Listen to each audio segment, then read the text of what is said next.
There's a particular motel that's quite well known in my area. It's about 5 hours away, but it's on the road to Chicago, so kids from my school end up staying there from time to time, and when they do, they always bring back the most exciting stories about their interactions with the ghost. The motel actually capitalizes on it from what I've heard. They encourage tourists to come stay, ghost hunters and the like. It's in a nice enough area, good views and half-decent amenities and all that, so it wasn't too difficult to convince my parents to stop there on the way back home from a trip of our own. I've always wanted to check it out myself, a chance to confirm or deny the BS. And hey, I might actually get some scary stories of my own to share. My parents are at the front desk booking the room, and I'm stood on the opposite side of the lobby, looking up at the sign they have here for tourists. It's not that impressive, to be honest. A few paragraphs of text with a clip art cartoon ghost on the top right. At the bottom is a picture of a girl about my age, photoshopped awkwardly in. She's wearing white makeup and snarls out at the person reading the sign. The text tells the tale of a girl humiliated by a boy she'd fallen in love with, tricked into attending a non-existent party. At the climax of a cruel and false back and forth between them, she lost her mind in a fit of rage and sliced open their neck with a blade of shattered glass. Yikes. Talk about 0 to 100. I probably would have just gone home. My little sister comes up to me and squeezes my arm. I shrug her off. "Who's that, Noah?" she asks, pointing to the photo of the girl. "Is she a ghost?" "I think she's supposed to be, yeah," I replied, though they definitely could have done a better job with it. Hey, you know she looks kinda like your girlfriend." I squint and tilt my head. She does a bit, actually, and I'm surprised to find a shiver of discomfort ripple through me. Well, she's just an actor, or a model, or whatever. She's not the real ghost. "Is there a real ghost, Noah?" my sister asks, staring up at me. I turn and grin down to her. That's what we're gonna find out. Our room, as it happens, is a boring one. Pretty nice, well kept. I'm actually kind of disappointed. The whole place seems fine. This isn't at all what I had expected. The scenes painted in my head by my classmates were those of a dark and towering mansion with twisted paintings and sourceless windows that blew down the corridors and rattled the shutters. I asked my parents for permission to explore before it gets too late. They relent on the condition that I take my sister along too. I roll my eyes, but do as they say, taking her hand reluctantly as I lead her on down the corridors. They're all much the same. Blank walls, repeating doors. We come out to the porch, and I look out to the fields and mountains beyond as the sun starts to sink behind them. It's a decent view. It's really not a bad little place. We return inside. The halls are quiet. Quiet, but for the gentle buzz from above in the overhead light. My sister was humming and whistling to herself happily enough, but she drops into silence as we pass beneath a light that flickers. I bring us to a stop and look up at it. The flickering becomes more incessant, angrier almost, and a chill passes through me. A water fountain gurgles softly at the end of the hall. I grimace and shake my head, forcing the feeling away. "This isn't good enough," I mutter to Anna. "I can't spin a story about a faulty light or a spooky water fountain. You'd think a place that wanted to capitalize on a ghost would put a little more effort into making the place actually scary, you know?" She doesn't respond, but she presses a little closer to me. "Come on," I say, "let's keep looking." And so we do. Our search, on the whole, is unfruitful, and it's getting a bit late. Disappointed, I'm ready to return to the room, and we're not far off when Anna suddenly points out something to me excitedly. "Look, Noah, look, over there. It's a secret corridor." I raise an eyebrow as she drags me over. I wouldn't call it secret exactly, but she was lucky to spot it. It feels narrower than the others, and the entrance is tucked away behind an ice machine. I wouldn't have seen it myself if she hadn't called it to my attention. She tries to drag me down it, but I hold her still for a moment, and my heart starts to thump in my chest. Okay, I mutter. This is more like it. The corridor is as long as any other, but there are no doors. No doors at all, except for one directly ahead at the far end. A small cross hangs on the wall to my right, but other than that, the corridor's walls are completely unadorned. Are we going to go check it out? Anna asks up at me expectantly, and I find myself amused by this sudden role reversal. I pull myself together. We sure are, I whisper, taking out my phone and starting to record. If anything spooky is going to happen, I want it all on camera. Then together we walk on down through the hall, carefully and quietly, though I'm not sure why. It's not like we decided on such an approach. The wind picks up outside. I can hear it through the walls, starting to blow against the building. The lights in here are steady, but they buzz a little urgently, and their glow is dim. There are no windows. A small sign beside the lone door at the far end of the corridor becomes clearer. Bathroom, it reads simply, and as the door is cracked slightly ajar upon reaching it, I look down at Anna, and she looks up at me, and I push it slowly open. We step through.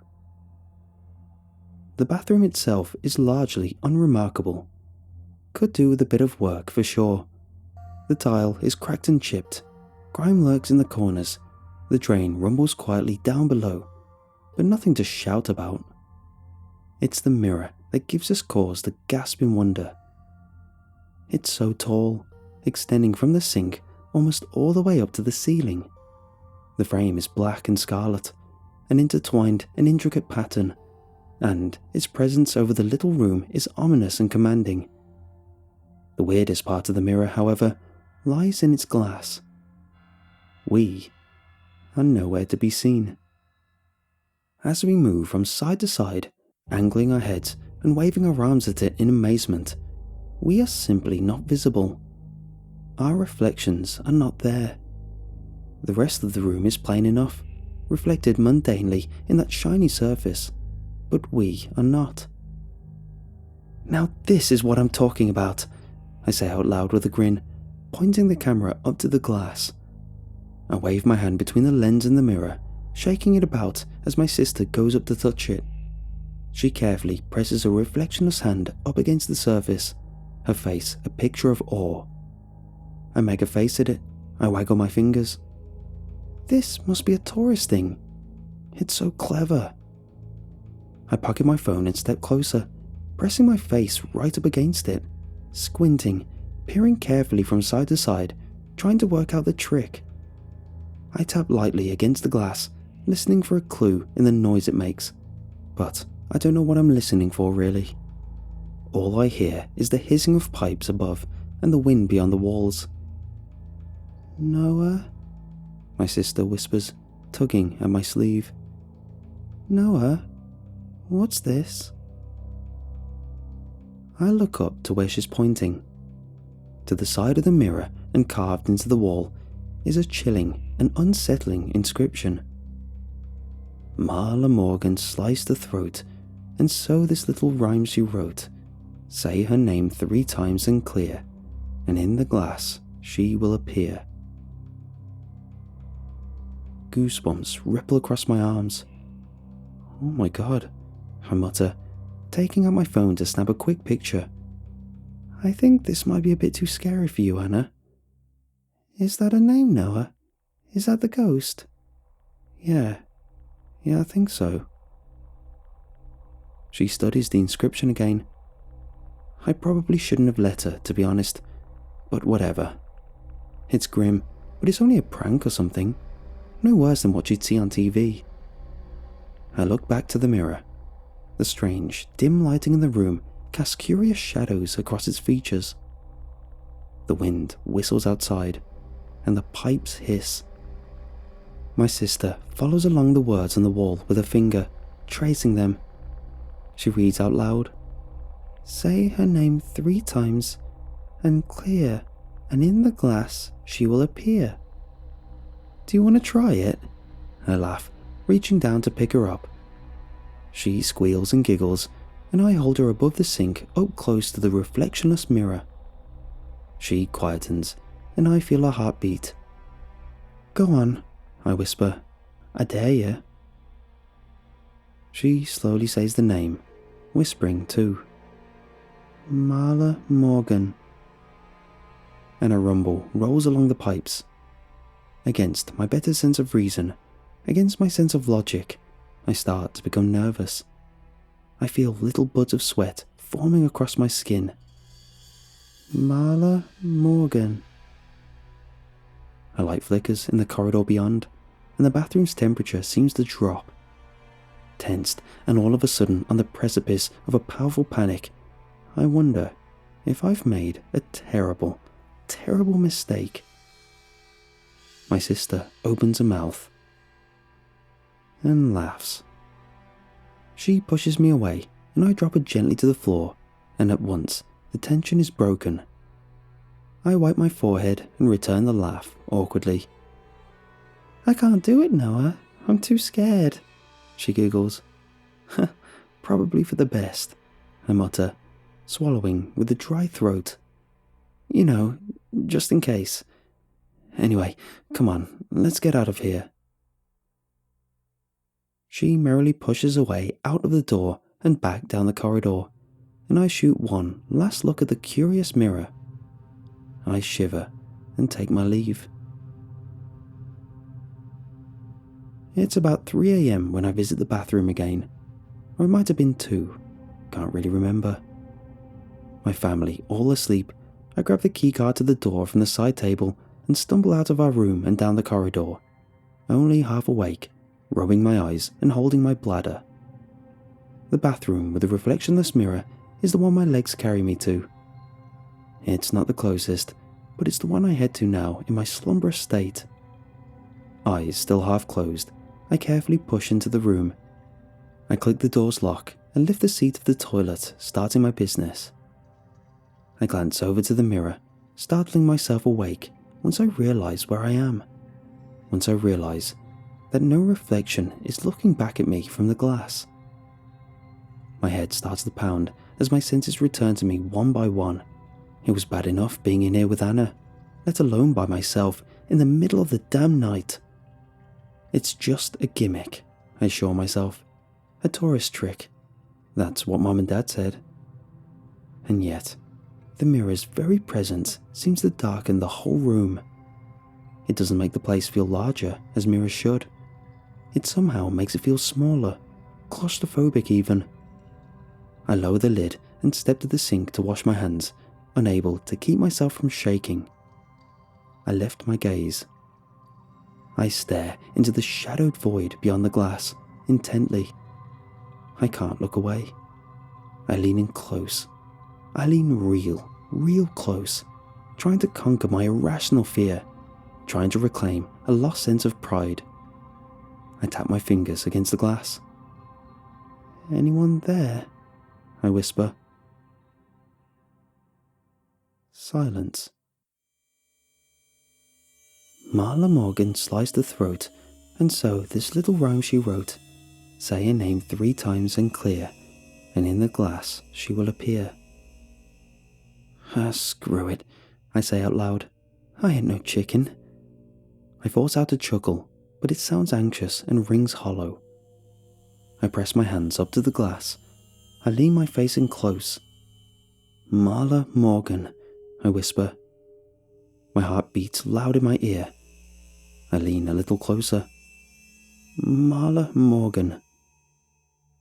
I can do this. I can do this.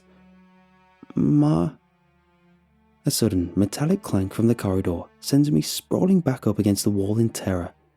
My words caught to my tongue as my lungs empty of air. I dart forwards and unlock the door, tearing it open and peering out into the corridor beyond. I can't see anything at first, but then an elbow appears from behind the corner of the far end. I hear the sound of a bucket being filled with ice, and I put a trembling hand to my forehead, sighing in grateful relief. It's just some dude using the ice machine. Oh God, I muttered to myself, running a hand through my hair. Okay, screw this. I'm going back to bed. I admit it, alright? I say to no one in particular as I make my way back to my room. I admit it. I'm a chicken. It's an otherwise uneventful night. We pack up the next morning, and my parents and my sister are waiting for me in the car. I said I'd return the key to the front desk for them. Did you have a good night then, young man? The guy behind the desk asks as I pass over the key. Yeah, it was good, thanks, I reply. Hey, so I was actually wondering about that mirror, the one at the end of the corridor. I've got a Oh, hey, you found the mirror. It's a freaky looking thing, ain't it? We show it off during tours and such. I breathe a quiet sigh of relief. Oh yeah, that's what I thought. I was just wondering about, the vibe, right? He interrupts as he scratches his jaw. Yeah, it's pretty weird in there.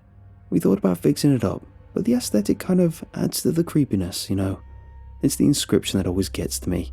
That freaky little rhyme. You see that? I nod. But again, it adds to the mystery and the intrigue. And it ain't just graffiti. It's been there longer than any of us guys have. The employees, I mean. Could be as old as the mirror itself. A bead of sweat buds and trickles down my neck. I feel the colour start to drain from my face. Old as the mirror? But I thought you said it was a tourist thing. You put it up for the tourists, right? Oh, it's a tourist thing, alright, but we didn't put it up. It's been there since before the beginning. We decided to keep everything pretty much as we found it, since that's the room the girl killed herself in after all. Marla Morgan. Adds to the legitimacy. She was a real person. I take a slow step back in horror, but the desk worker seems oblivious to my distress. There's actually a story about that mirror, He goes on. They say that if she's there, if she's watching you from behind the glass, then your own reflection completely disappears. Poised, tensed, unseen on the other side, her eyes white and wide, teeth bared, and that shard of bloody glass held high, gripped and pale and shaking fingers, just waiting. He chuckles and shakes his head. So, anything else I can do for you, young man? I politely tell him no, and I turn, my vision throbbing at the edges and a fear within me as cold as a shard of ice, and I get the hell out. I don't say a word on the drive back home, but I don't mess around with paranormal stuff anymore, and I hug my sister just a little bit tighter.